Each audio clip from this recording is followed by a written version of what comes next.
ಒಂದು ಕಡೆಗೆ ಅಧಿಕಾರ ಇಲ್ಲ, ಇನ್ನೊಂದು ಕಡೆಗೆ ಜನ ತಿರಸ್ಕಾರ ಮಾಡಿದ್ದಾರೆ. ಭಾರತ ಅಂತೂ ಮೂಲೆಗಿಟ್ಟಿದೆ. ಅಂಥ ಒಬ್ಬ ನಾಯಕಿ ಅಂದರೆ ನಿಮ್ಗೆ ಯಾರು ಅಂತ ಗೊತ್ತಿದೆ. ಯಾಕಂದರೆ BJP ಜೊತೆಗೆ ಸೇರ್ಕೊಂಡು ಈಕೆ ಸರ್ಕಾರ ಮಾಡಿದಂಥ ಪುಣ್ಯಾತ್ಕಿತ್ತಿ ಮೆಹಬೂಬಾ ಮುಫ್ತಿ.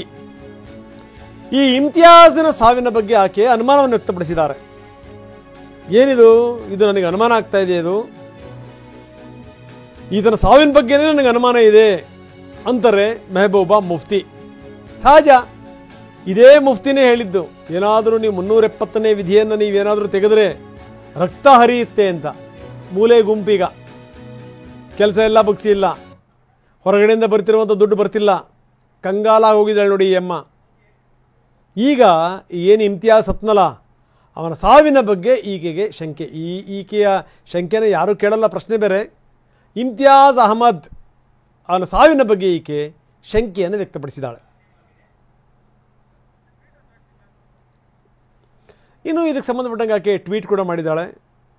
2 ದಿವಸಗಳ ಹಿಂದೆ ಇಮ್ತಿಯಾಜ್ನನ್ನು ಬಂಧಿಸಲಾಗಿತ್ತು. ಅವನು ಹೆಂಗೆ ಓಡೋದ, ಏನು ಹೆಂಗೆ ಬಿಟ್ಟರು ಓಡೋಗೋಕ್ಕೆ, ಇದ್ದಕ್ಕಿದ್ದಂಗೆ ನದಿನ ಹೆಂಗೆ ಹಾರ್ದ, ಇದು ಸಂಗತಿ. ಯಾಕಂದರೆ ಈ ಥರದ್ದು ಏನಾದರೂ ಈ ದೃಶ್ಯಗಳಿರಲಿಲ್ಲ ಅಂತಂದರೆ ಇನ್ನೊಂದಿಷ್ಟು ಅನುಮಾನ ಆಗ್ಬಿಡ್ತಿತ್ತೇನೋ.